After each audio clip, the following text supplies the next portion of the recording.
अब ज्यादा समझे कि जरा हम इसको समझ लेते हैं। मैं बार बार इस बारे में बोल रहा हूं कि खतरा एक्चुअली उनको नहीं है जिनकी इम्यूनिटी स्ट्रांग है। तो किनको खतरा है उसके बारे में बात कर लेते हैं। खतरा एक्चुअल में किसको है? तो खतरा स्पेशली उनको है जिनकी इम्यूनिटी वीक है, जिनमें रोग प्रतिरोधक क्षमता जिनके शरीर की वीक है, वो हाई रिस्क पर है। इसीलिए अपनी इम्यूनिटी में बार बार बोला गया अपनी इम्यूनिटी पे ध्यान दो, अपनी इम्यूनिटी पे ध्यान दो। ऐसे पेशेंट इससे ज्यादा इन्फेक्ट होंगे।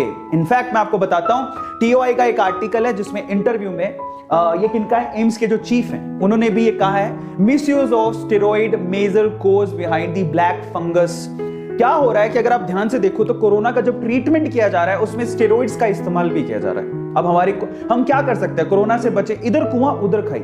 अब कोरोना के ट्रीटमेंट में स्टेरॉइड इस्तेमाल हो रहा है और वही स्टेरॉइड हमारी इम्यूनिटी को भी डाउन करता है और उसी वजह से हम लोग ब्लैक फंगस के भी शिकार हो सकते हैं। तो हम लोग इधर कोरोना से बचें तो उसके लिए स्टेरॉइड लेना पड़ेगा, स्टेरॉइड का ट्रीटमेंट है, अलग अलग तरह से स्टेरॉइड को लेना पड़ेगा। लेकिन अगर स्टेरॉइड लेते हैं तो उससे इम्यूनिटी डाउन होती है और अगर इम्यूनिटी डाउन हुई तो वहां पर ब्लैक फंगस का भी खतरा बढ़ेगा अगर हमने हाइजीन का ध्यान नहीं दिया तो, साफ सफाई का ध्यान नहीं दिया तो। समस्या बड़ी है, ठीक है, अभी दिख नहीं रही है लेकिन वो बड़ी है। इसके अलावा कौन कौन रिस्क पर है? Specially patient with recent organ transplant.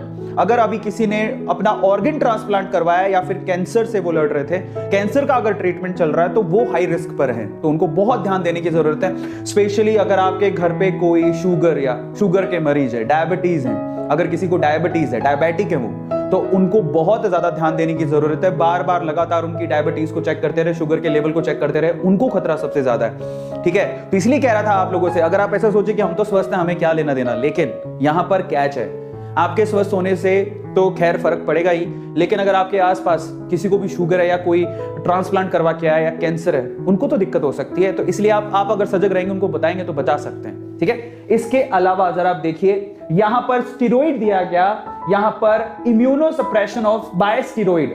कई बार होता है हमें ट्रीटमेंट के लिए क्या करना पड़ता है, इम्यूनो सप्रेशन करना पड़ता है, वो भी स्टेरॉइड के थ्रू। लेकिन जो स्टेरॉइड ले रहे हैं बेसिकली उनको इसका खतरा काफी ज्यादा है। और इसके अलावा सबसे इंपॉर्टेंट चीज जरा समझिए, जो कोरोना की वजह से या किसी और वजह से जो भी है, सांस के संबंधी कोई भी बीमारी अगर आपको, और अगर आप हॉस्पिटलाइज हैं, स्पेशली कोरोना जो भी इस वक्त चल रहा है, ठीक है, वो जो एक रेस्पिरेटरी प्रॉब्लम है स्पेशली, अगर उस वजह से आप हॉस्पिटलाइज हैं तो वहां से भी आपको फंगस, ब्लैक फंगस होने का खतरा है, ब्लैक फंगस से इंफेक्टेड होने का खतरा है।